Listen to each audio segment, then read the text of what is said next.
From the darkest reaches of space to the deepest corners of your mind. Welcome to From the Void. Imagine minding your own business one evening. Maybe you're driving home from work. It's dark out, and in all other ways, a typical evening. You're zoning out to whatever's on the radio, Taylor Swift or whatever band tickles your fancy. Your mind is drifting off to what you're going to have for dinner when you get home. When suddenly, you see an object out of the corner of your eye. At first, it looks like a bird off in the distance. But as it gets closer into view, you start to notice something strange. The thing, whatever it is, appears to be huge, far larger than any typical bird that you've seen. And as it comes closer into view, it also appears to have human characteristics, like a cross between a man and a bird. And when it gets close enough and the headlights of your car shine directly into its eyes, they glow red. I don't know about you, but I would be terrified. This all sounds like science fiction or something out of an episode of The X-Files. But that is exactly what multiple witnesses in Point Pleasant, West Virginia, claim to have seen between November 15th, 1966 and December 15th, 1967, and what witnesses as far as Chicago and Wisconsin still claim to see today. This week's guest, Tobias Wayland, is a researcher and paranormal investigator who has been looking into reports of the, quote, Mothman for years as the head writer, editor, and lead investigator for the Singular Fortean Society. Welcome to this week's episode, The Mystery of the Mothman, on From the Void.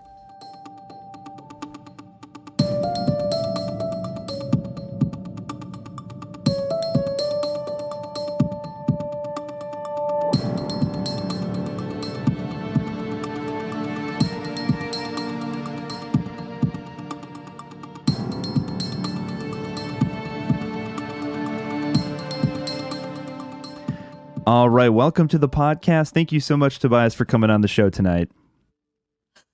Hey, thanks for having me. Happy to be here. Absolutely. So this is, as we talked about a little bit before we started recording, this is one of my favorite topics because it's actually very close by where I live. So I'm located in Columbus, Ohio, and primarily the sightings took place only a couple hours away from here in Point Pleasant, West Virginia. So kind of lay things out for people a little bit before we get into what the actual sightings were, but talk about the area that this happened and kind of the time frame. Sure. Well, if you're talking about the sort of classic Mothman flap in Point Pleasant, West Virginia, then the majority of those sightings, at least the highly publicized ones, would have taken place between 1966 and 1967. Now, if you talk to people who live out there, though, really anywhere along the Ohio River Valley, the sightings never really stopped in 1967. So stories continue to come out of that area, and then the majority of the work that I've done investigating these winged humanoid sightings has actually been much more recently than 1967 and around Lake Michigan, which is hundreds of miles away, but very similar in the reports that we've been receiving about what people have been seeing up here. So starting back in the 60s, obviously that was kind of the first time that people had kind of, reported seeing this winged humanoid. Describe for folks who aren't familiar with Mothman, what are some of the general characteristics and kind of the descriptions that people had given?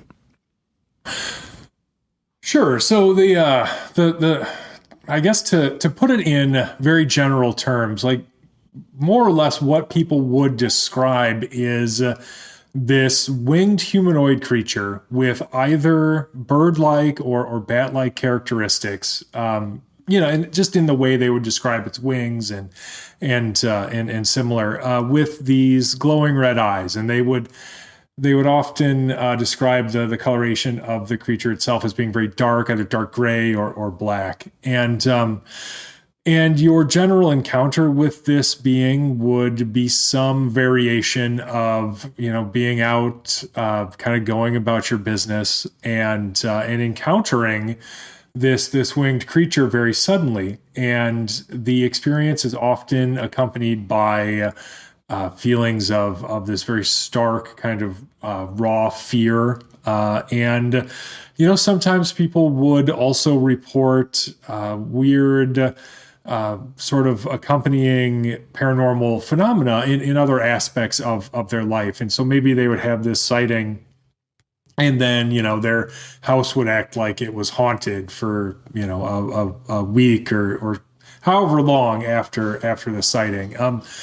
Often people would report UFOs and other sort of anomalous phenomena also in these same sighting areas. So, there was quite a bit going on, I guess you would say.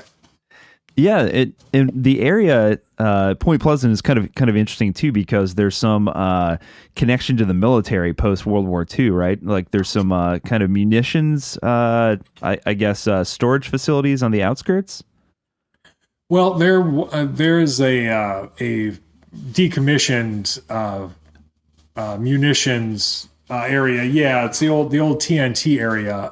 It's actually, at least as far as I'm aware, still is a Superfund site, because the area was so heavily polluted due to the manufacture of explosives in that area. But it's not actively used for any munition storage or anything like that currently. Interesting. So talk a little bit about, there's a gentleman by the name of John Keel who kind of comes into the picture in the, I think it was the late 60s, who was kind of a famous UFO investigator. And he kind of comes into the picture and writes a book about the Mothman, which obviously for folks who kind of a rudimentary understanding of Mothman probably remember the movie with Richard Gere some years back.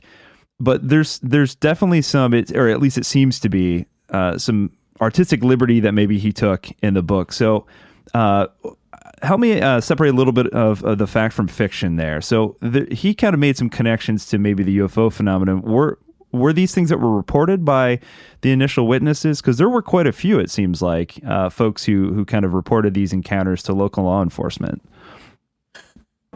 Sure. So when you look at the Mothman prophecies as written by John Keel, and John Keel was one of my favorite authors. Growing up, I read quite a few of his books, and I still have them on my bookshelf, and I'll go back and revisit them because he was a very entertaining writer. He really was. He had a way with words, and he was an excellent storyteller.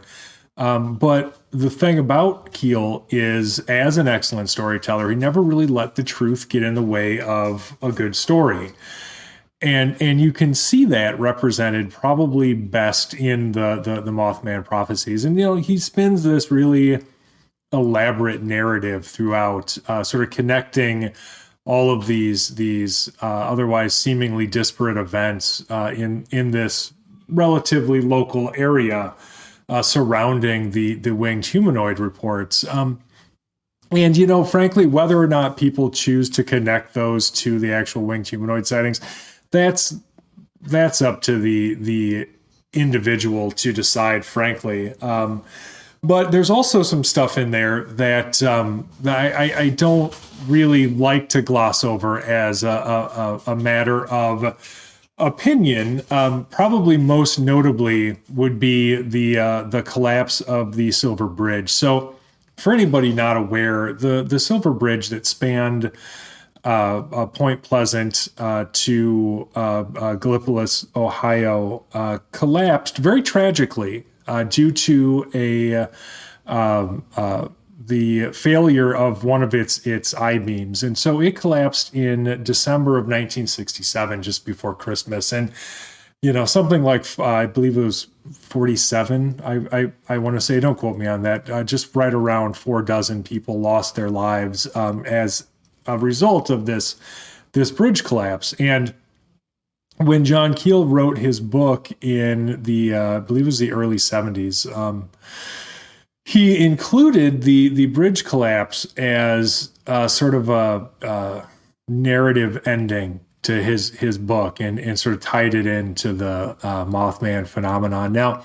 there's not a shred of evidence, frankly, to connect that. And prior to Keel writing his book in the 70s, well, years after, frankly, these events had occurred, nobody really was making that connection. Nobody in Point Pleasant certainly was blaming this bridge collapse on winged humanoid sightings, or even connecting them, because they were too busy mourning the deaths of their friends and loved ones. And so, while that unfortunate narrative has persisted, and people have sort of applied this label of harbinger or portent to Mothman or winged humanoid sightings. Again, like, that was really something very much invented by John Keel for his book. Now, my personal opinion is that, as an excellent storyteller, he knew that an audience wants a tidy narrative. They want an arc, and they need it to have a beginning, a middle, and an end, like any traditional story does. And the unfortunate reality about most of these weird phenomena that we study is they don't have endings. They're not neat. They're not tidy. And they don't make for very convenient storytelling most of the time, because you don't get this nice closure. Well, he had the Silver Bridge collapse, and so it really served that purpose of being a very sort of convenient narrative ending to the book. But unfortunately, not only were people not really making that connection, but also the sightings never really stopped after that. And so it really does seem to be really nothing more than a contrivance added to sell books, honestly. That's very interesting. Yeah. So because I definitely want to talk about the continued sightings, because, in the movie, there clearly is kind of this cutoff, like all of a sudden after the bridge collapses, no more sightings kind of occur. That's the inference kind of made. But one of the other aspects of the movie was this aspect where, they would receive kind of mysterious phone calls and kind of almost predicting the future. Was that something also sort of kind of, added to, produce a little more color for the book, or was that something that, was reported as well? Well, as far as I know, a lot of that was reported. Now, I'm trying to remember specifically, and it's, for anybody who hasn't read the book too, you really should, because especially you start getting towards the end, and Keel will sort of talk about, receiving information from, people channeling ultra-terrestrials and stuff. And it really gets kind of far out. But Keel certainly claimed to have received phone calls, and I'm not in any position to say that he didn't. I wasn't there, and I can't prove that he didn't. And so, I wouldn't go on record as saying that he made it up or anything. It's certainly possible. Yeah, one of the interesting aspects too, I remember watching a documentary, I believe it was called Eyes of the Mothman. It was very interesting. And there's this other component that they talk about that also takes place around the same time frame outside of Point Pleasant. And that's this character, this figure that shows up named Indrid Cold. And it seems like maybe there was some tie-in there as well. Is that sort of something that you've encountered in your research as well?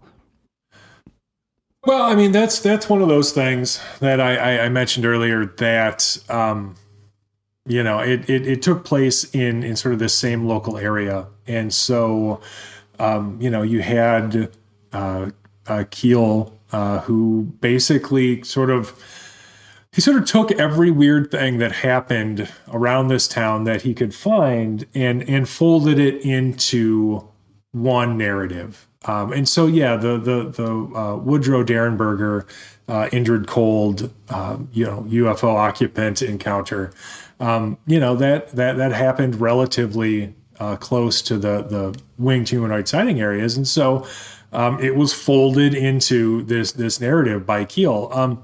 Whether or not they're actually connected is arguable, of course, but honestly, once that was done, once all of this stuff was taken by this investigator and writer and put into this book, there's no separating these phenomena anymore in the public consciousness. I mean, they've been they're just so intertwined at this point as a result of him saying, "Hey, this is connected," due to geographic proximity. At this point, at least as far as I think the popular narrative around, those sightings are concerned, they are connected. Although, to my knowledge, I mean, the connection again is really one of relative geographic proximity. So it seems a little tenuous to me, but I guess again, anything's possible. And it's kind of a shame too, because I think both stories in and of themselves are very interesting, separately.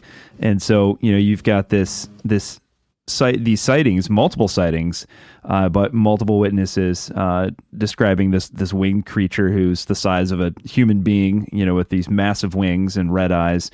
And then you've got this character, this figure, Indrid Cold, who we should probably describe for folks. It's kind of a creepy, description of this almost like humanoid figure.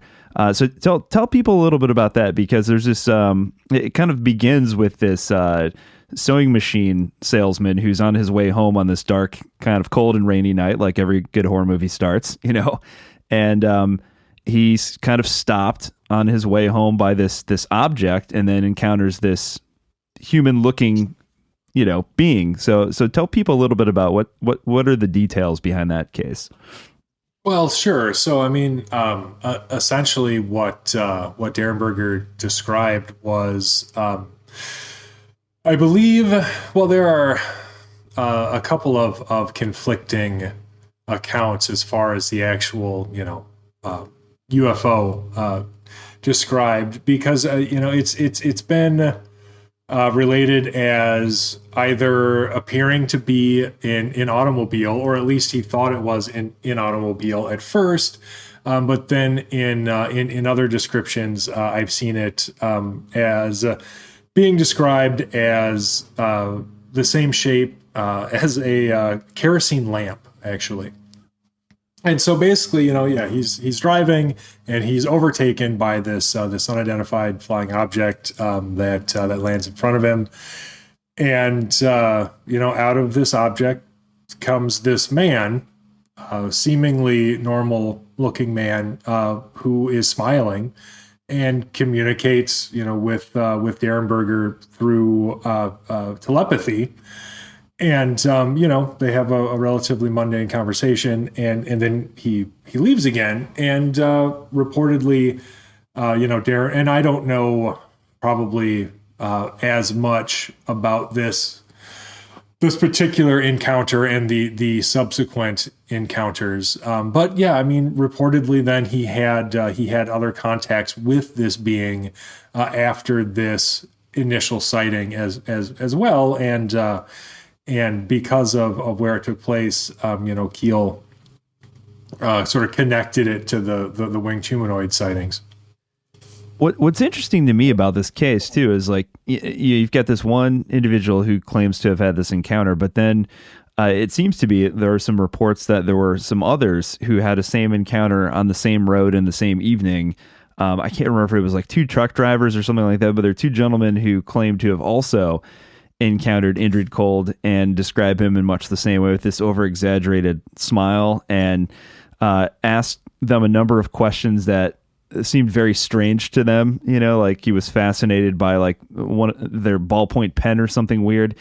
And it seems to me like if you're going to make up a story about a UFO encounter, that's not typically like the type of story you would fabricate. You would say, oh, I had this great conversation about this alien being who came from Zeta Reticuli or whatever, but you don't typically make up, this narrative that says, yeah, he asked me a bunch of weird questions. It's kind of unusual in that regard. Oh, sure. I've never really considered Derenberger to be particularly unreliable in terms of having fabricated the story or anything like that. I think that in all likelihood, he was relating some kind of experience that certainly was real to him. And you're right. If somebody was going to deliberately manufacture a story, I don't think that that's the one that they would manufacture. I think when people hoax things, they have a tendency, it really turns into their creative writing project, frankly. And so you'll see at least some semblance of narrative structure and some kind of story that makes any kind of sense. And so, yeah, I think that you would be pretty unlikely to receive a hoaxed account with those sort of like nonsensical elements in them, which sort of ironically, I think, lends the story more credibility. Yeah, exactly. So getting back to the Mothman sightings, obviously you and I were born long after these original cases back in the 60s. So what got you interested in the topic of the Mothman? Oh wow! I mean, this would have been 2017, and like I mentioned earlier, the majority of my work with winged humanoids was due to a series of sightings around Lake Michigan. So I actually live in southern Wisconsin.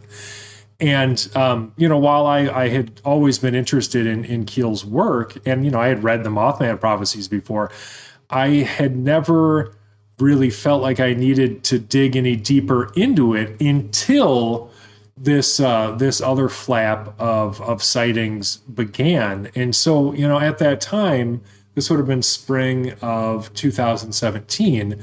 My wife Emily and I had started the Singular Fortean Society, which is an investigative and journalistic endeavor that we had started in 2016. And so I was writing news articles for the Singular Fortean Society, and I had seen a trio of weird winged creature reports released by the Mutual UFO Network. And these reports all came out of Chicago, and I was intrigued naturally, like anybody in my line of work would be. And so, I picked the story up, and MUFON didn't have a lot of information about it, frankly. And then, subsequently, after I was able to speak to the state director for MUFON in Illinois, they never were really able to follow up on or really investigate those first trio of sighting reports that I had come across. And frankly, I wrote a short article for it. Like I said, there wasn't a lot of information. Kind of compared it to some other winged humanoid reports, notably the Point Pleasant, West Virginia stuff. And then I thought that was just going to be the end of it, and it would just be one relatively short, weird article, and people would probably enjoy it, but we would all forget about it by next month. But that's not what happened. And next thing I knew, all of these other reports were coming in from that area, and they were coming into these other websites like Phantoms and Monsters and UFO Clearinghouse. And so, at a certain point, I felt like in order to cover this story properly, I needed to reach out to the guys behind those sites. And so I reached out to Lon Strickler and Manuel Navarrete, and interviewed them both independently. And wasn't too long after that due to our proximity to where a lot of these were happening, we were asked to join that investigation, which worked out pretty well, because by the time things really started picking up in terms of those particular winged humanoid sightings, we were starting to get sighting reports of our own. And for the longest time, I really held off making the comparison to the Point Pleasant Mothman sightings, because I felt like initially, it would seem a little sensationalistic, and that's the last thing that I wanted to do. I wanted to cover these reports as they came in, and the investigation behind them as accurately and as objectively as possible. And so it really wasn't until probably a year in where I felt like the similarities were undeniable. They had so much in common, as far as the description of the actual creature. And then you had those feelings of fear again. And, you had UFOs and other humanoids and things that were reported in or near the same sighting areas. And so it all just felt very, very similar to me. And at that point is when I started referring to whatever people were seeing as the Lake Michigan Mothman. And then, here we are today, 4 years later. So, like, the reports that you're starting to get of these sightings, are they still continuing to this day? Like, is there a certain period of time, that most of these reports are coming in? Well, I think the majority of the reports probably happened in 2017, but they are ongoing. And interestingly, just like the Ohio River Valley reports, that you see all along that area of West Virginia and Ohio, they do appear to be ongoing, and they do appear to have been happening for quite some time. I think the oldest historical report that I received directly from a witness came from 1957, and that would have been, in sort of central Illinois. And then as far as like recent reports, I don't have my timeline in front of me, but we are still receiving them as recently as 2021. There was an interesting one, and I should emphasize as well, when I say receiving reports, that could be me or, us here at the Singular Fortean Society. That could be, MUFON. That could be Lon over at Phantoms and Monsters, or Manuel over at UFO Clearinghouse. And sort of my willingness to lend my personal credibility to the reports varies, given or dependent upon my personal involvement or level of contact with the witnesses. But we have personally here at the Singular Fortean Society received credible reports, very, very recently, and so it does seem like this is an ongoing phenomenon with potentially no end in sight, and that's sort of what I was talking about before. It ties into that directly, because at no point can you just say, okay, well, this thing happened and now it's over, and here's the book on it, and it's the only one you'll ever need because it's over now. It just isn't working that way, and it really never worked that way. It didn't work that way back in Point Pleasant. It's just, books sell better if they have a good narrative ending. Absolutely. So when you're starting to receive some of these reports, or as you receive these reports, and the ones that you talk to these witnesses, and you're like, yeah, this is definitely a credible source here. What are they describing? Like, what is are they interacting in any way with these creatures, or is it just sort of kind of off in the distance? Like, what kind of reports are you getting? Sure. So the level of interaction is very low, sort of in terms of people directly interacting with this creature that they're reporting. I can give you an example of a relatively recent one that we were able to investigate pretty well. This would have been the end of 2020. So actually Thanksgiving night, 2020. There were two young women, and they were out driving around Oregon, Wisconsin. And so for anybody not familiar with that area, Oregon, Wisconsin it's a pretty small town, and there's not a lot to do out there. And for anybody who grew up in the Midwest, you're probably familiar, especially if you're from a small town, with the idea of just driving around because you don't have anything else to do. And so they had this route that they like to take around Oregon. And they were driving it that night, as they often did, and listening to the radio. And they noticed that their radio was malfunctioning in this one particular area, which is an intersection. Again, kind of out in the middle of nowhere. And they thought that was very strange. And as they're passing this intersection, during one of their loops around this town, they saw this thing swoop down over the only light in that area. And so the only light in that area is this single street light. And so they saw this thing swoop down over this street light. And they described it, fairly typically of these sightings as being this sort of large winged humanoid shape. And they said that it swooped down in front of them and across the road.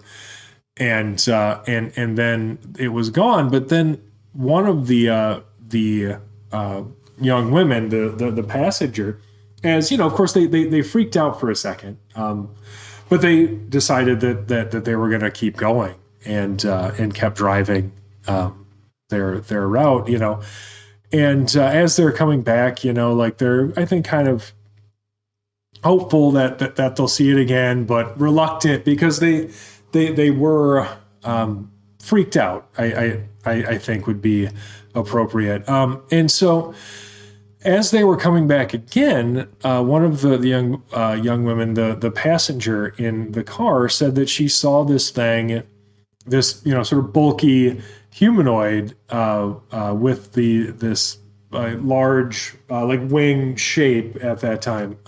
She said she saw it standing in this field, and she saw these glowing red eyes. The driver didn't see it because they had driven past it and then it was gone. But they had seen it a couple of times, and so they actually ended up reaching out to a friend of mine, Jesse Durdell, over at the National Cryptid Society, and he reached out to me.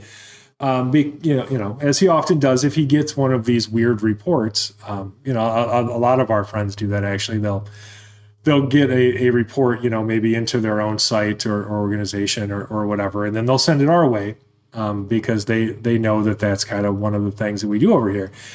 And so I was able to speak to them directly, of course, and it was interesting, because they talked about their radio sort of glitching in this one particular area. They said that it would get very staticky and that it would seem to play a station that was on the other end of the dial and all of this weirdness. And so I thought, well, I can work with that. We found out exactly where the sighting area was, and Emily and I kind of loaded up some cameras and we took off to go check it out. And so, normally if we were driving and trying to shoot footage for an investigation, I would turn the radio off, but I decided, of course, to leave it on this time, and I didn't really notice anything unusual with our radio in that area. However, once we got home and we checked our footage, the video we had shot while we were there, we noticed this weird audio interference across multiple devices that had been recording video. and it was just bizarre. It's like this popping and hissing noise, and it only happens in this relatively small area around this intersection. So, I turned the camera on well before we got to the actual intersection so I could film us, driving up to it. And there is this point where everything's fine, everything's recording normally, and then we cross this sort of invisible barrier and the interference starts. And, then we drive up to the intersection, we turn right, we continue down that road, and we go out of this area, whatever it is, and we leave the area, and the audio interference stops. And of course, we don't know any of this is happening, while we're recording. Everything seemed fine, and so I turn around and I go back, and sure enough, we get to the same spot where it had previously ended, and now that we're headed back into it, it starts again. And so that was bizarre. And after we noticed it, we thought, well, hey, we have to go back. And so a couple of weeks later, we went back, and sure enough, the same thing happened in the same area, only this time it was much less pronounced. And so while we were out there that time, I thought, well, we should look for anything that might be able to cause this, anything that might be interfering with any recording devices. And so, I was looking for giant satellite dishes or ham radio towers, electrical transformers, anything like that. And there isn't anything like that. And so I'm just at a total loss because, obviously I understand anybody hearing these young women's story might be dubious because, the idea of something like a large winged humanoid like that, it does sound outrageous, frankly, if you haven't experienced it. But then, for us to go and have something strange like that happen in this same area, it certainly lent the report some additional credibility. Having spoken to the witnesses myself, they certainly seemed credible in that I felt they were authentically relating their experience to me, which is about the best you can really do in terms of recording that kind of anecdotal evidence, but then of course to go out there and actually have something strange that was very similar to something that they had reported happen to us as well, that to me at least makes things more interesting. Yeah, absolutely. And what's fascinating to me about that is that the interference with, radio or technology of that kind seems to be something that's often reported with UFO sightings as well. So that is kind of interesting. Yeah, definitely. And that's another similarity, but like between these, seemingly otherwise disparate phenomena, but they are, again, of course, often reported in the same areas. I've spoken directly to more than one witness who has had themselves a UFO sighting in basically the exact same area that they either had or later had a winged humanoid sighting. And so it's not even just other people reporting, UFOs and things in the same area. Sometimes it's the witness themselves who will, have had a UFO sighting. Interesting. So is kind of the obviously this is getting into like a speculation here, but is the general consensus that these beings, these creatures are in some way alien in nature?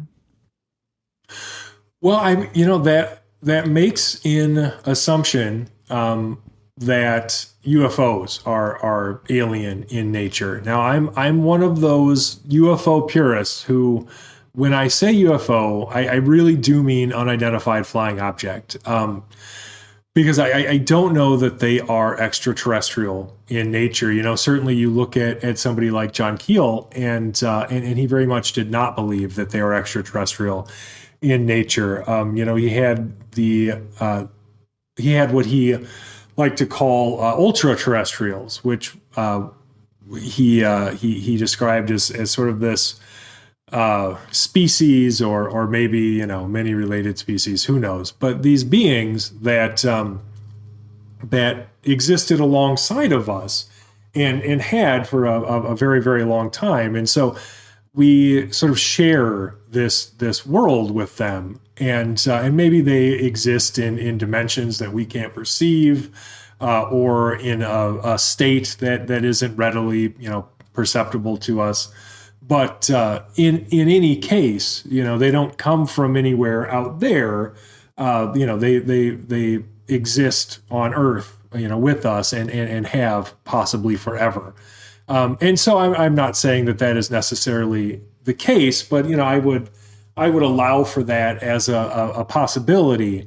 And because of that, I don't like to conflate the term UFO with extraterrestrial craft or alien spaceship. Now, if we're talking about alien insofar as something outside of humanity, something that is inhuman and sort of alien to us as a species, then yes, certainly. If it exists outside of the human mind, then sure. I mean, I don't think there's any doubt that it could be anything else.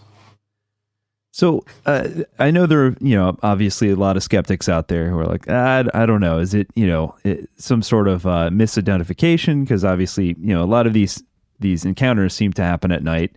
I think even the original sheriff, was convinced that it was some breed of crane or something. I've heard owls suggested, some sort of bird, essentially. So for folks who are more on the skeptical nature, who are like, these are just people who are misidentifying things at night, and it's the red eyes thing. It's a reflection of light or headlights, and that sort of thing. In your research, why do you think that perhaps these are something of a nature that we have not encountered before? We're not just seeing some sort of bird variety. Well, honestly, some of them are misidentified birds, and I think it's very important to note that. So if you look at, especially the sightings in like 2017 and 2018 in more urban areas, a lot of those probably are. Like, I can give you an example, which really allowed me to create this sort of profile for what are likely misidentified birds. So there was a gentleman in the Pilsen neighborhood of Chicago, and he was bicycling to work one day, and he saw this couple on the street corner, and they were pointing at something and looking at something in the sky. And he looked up and he saw what he later described to me as either a giant bat or a man in a wingsuit. And because he was bicycling to work, he had a GoPro camera on his helmet, and he decided he was going to follow this thing around and record as much footage of it as possible. And he did. And he was very forthcoming with that footage. He even sent us like the original SD card it was on and everything. And with his help, because it was a GoPro camera, so it's not a great camera, and it wasn't really easy to find this thing that he had seen on there. But we did locate this object, and I honestly, what I ended up having to do is I put it into Photoshop, and I just went through it frame by frame to try to pick out several good frames that would actually show this thing. And I was able to do that, and I blew it up, and it was a bird. It's absolutely a bird. It's undeniable that what he had actually seen was a bird, and this was in broad daylight. And I don't think for a second that he was trying to hoax anything. I don't think that he was making it up. I think that he literally did see something that was outside of his experience, and I think that sort of led him to believe that he had seen something other than a large bird, and it probably was a very large bird, because I don't want to get too into it because it would take an awfully long time, but now there are real scientific reasons why you see more like herons and things roosting in urban areas like Chicago, and it basically boils down to climate change and the destruction of their wetland habitats. But it's likely that he saw a great blue heron or something, which is a huge bird, and basically mistook it for something else. Now, you'll note that in his report, it was really missing all of the weird sort of paranormal details that you see in the reports that I think certainly aren't misidentifications of large birds, or that rather, if you listen to the witness reports, couldn't possibly be misidentified large birds. And so, really what that Pilsen report did was really allowed me to solidify this profile of reports that probably are misidentified large birds. And note how, because at that time we had been receiving these reports that weren't really spectacular, in that they really were lacking a lot of the weird, sort of high strangeness aspects that you really traditionally associate with the Mothman sightings. And so once we got that Pilsen report and figured out that it was a bird, it really allowed me to sit down and say, okay, so some of these reports definitely are. And if they're missing certain aspects and the witness is describing something this way, then, it's definitely possible. And the reason that's important, and I think the reason that should be important to skeptics, is that if, I don't do my due diligence and I don't point out the cases that can be explained, that have likely prosaic explanations, why would anybody believe me about the actual weird stuff? And so by the time I get to a report and I'm telling you that I couldn't find any prosaic explanation for that report, I would hope that, you might take that a little more seriously, given the work put into trying to find any, mundane explanation for these sightings first.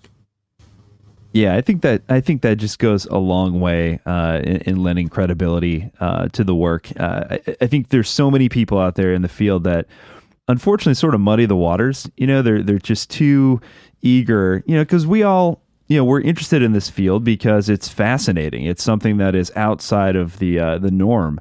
And, I want these things to be as real as the next person, but I think there are too many people that are too willing to jump there immediately, as opposed to, taking a step back and saying, okay, let's try to eliminate all the things, that it could be that fall within the realm of possibility. And then when we're left with nothing else, then saying, okay, maybe this is something that is outside the usual.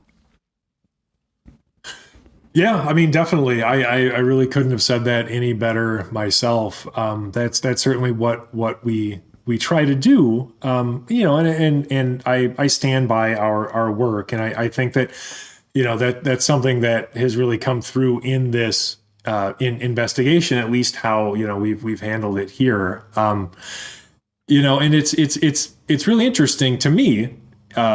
Because we are sort of left with these reports that aren't easily dismissed, and at least not easily dismissed to me, and one thing I think is too easily forgotten, especially if you're reading a report, in a book or online, or just hearing me talk about it, on a podcast or radio show or television or whatever, is that there are real people behind these, and at the very least, when I'm going and talking about a report that we received here that I really stand behind, I spoke to that person and I spoke to them directly. And it is difficult to replicate in a way that I think people can fully appreciate the impact that these sightings have on people.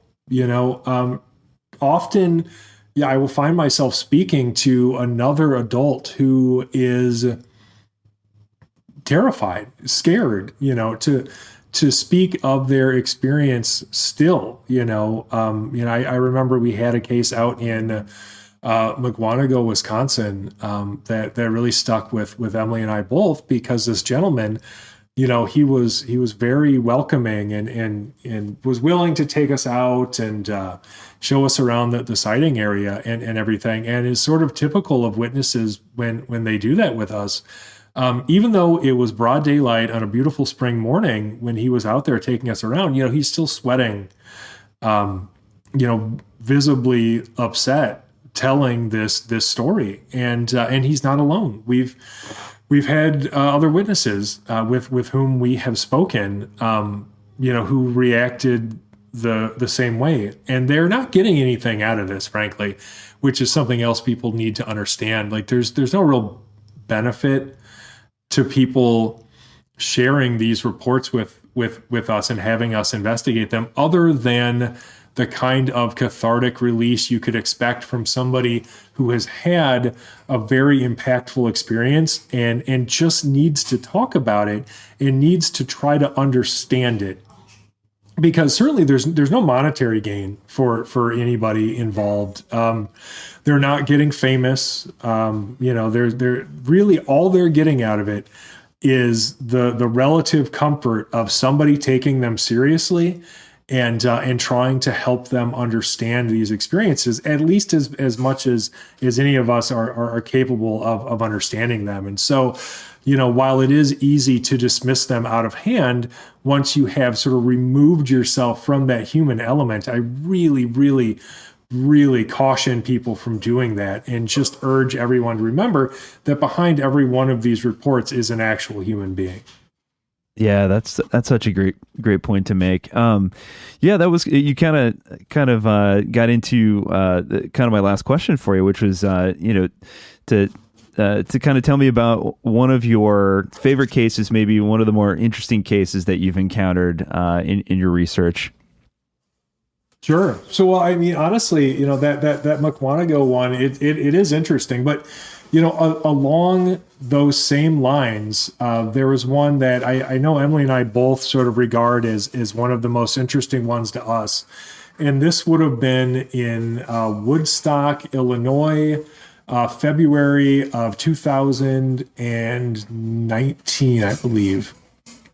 And there was a gentleman who lives down there with his wife, and he had gone out to Walgreens to, I believe, pick up some milk. Just a totally mundane errand. Certainly the last thing he expected to do was encounter the impossible, but that is, according to his testimony, exactly what happened. So, he's headed home from picking up this milk, and his route takes him past the Dewfield Pond conservation area in Woodstock, Illinois there.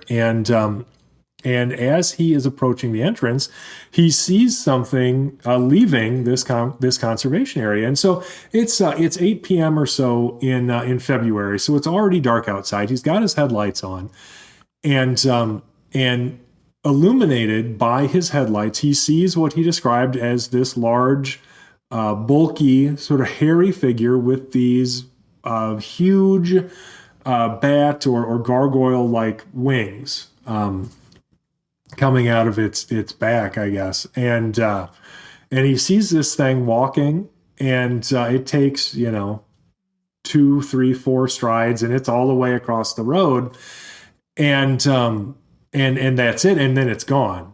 So the whole sighting would have been over in seconds. But he said, he was very close to this thing, and he got a very, very good look at it. And this is one of those witnesses that, I spoke to over the phone, and he agreed to Emily and I going down there, and I met him, and I met his wife, and they very kindly took us out to this sighting area, and showed us around, and showed us where everything happened. And there's just no evidence at all to point towards them, either one of them, wanting to support something that they didn't fully believe in this case. Like these people.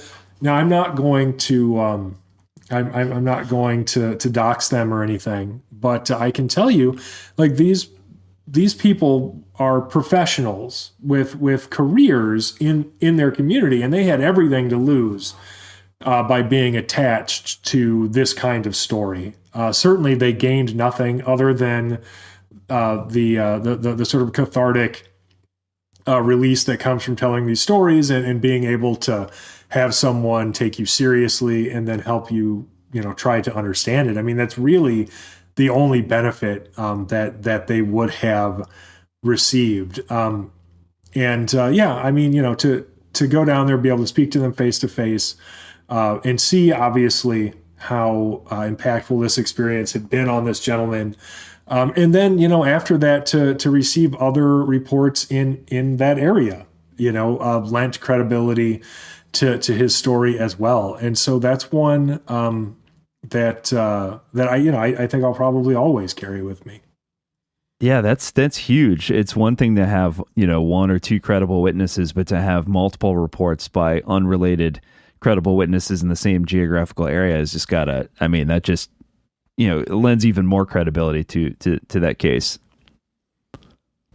Yeah, definitely.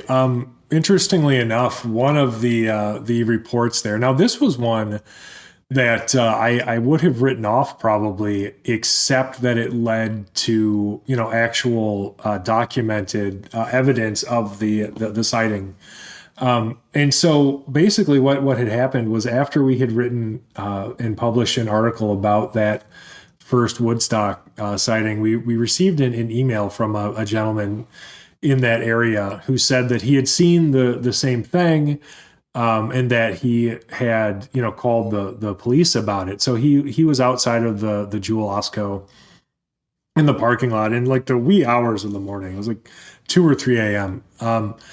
And he said he saw this thing, and that it charged the fence before taking off, and that he was so scared that he called 911.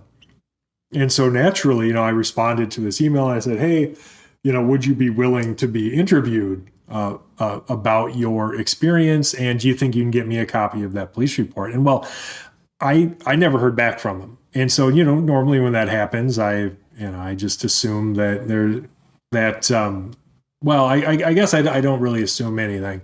What I'm trying to say is, usually when that happens, I don't have enough information to go on to publish in articles, certainly. And if I do release it at all, it's usually, in our reports from the void, column, which is basically for stuff that we weren't ever able to investigate properly. However, because he said that he had called the police, that was a lead, so I contacted the McHenry County Sheriff's Department, because that's their jurisdiction.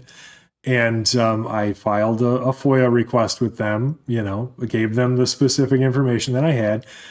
And sure enough, not too long after that, they delivered this incident detail report. Now, there was no official report filed as you would think of one necessarily, because no crime had been committed.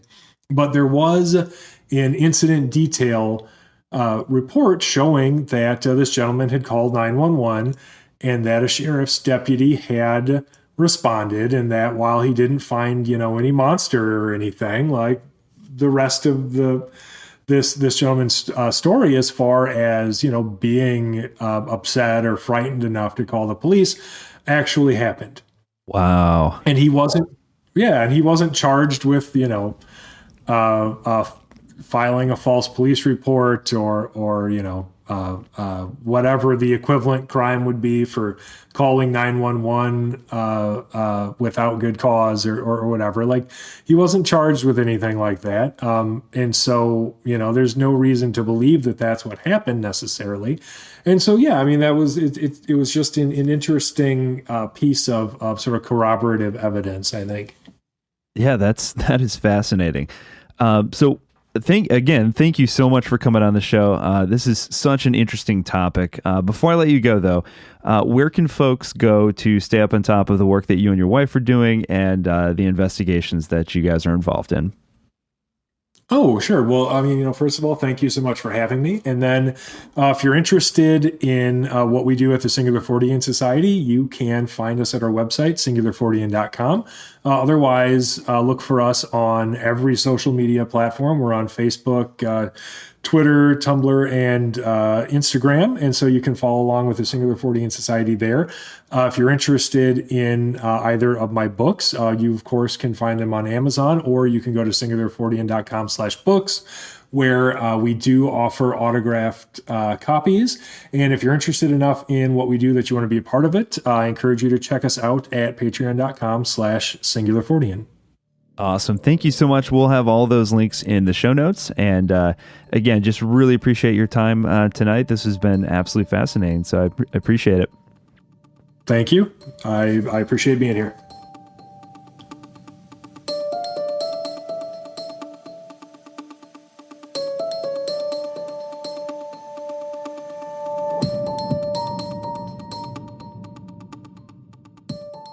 What did those witnesses really see back in the late 1960s? Was it just a misidentified bird? Or was it a creature not yet identified by science?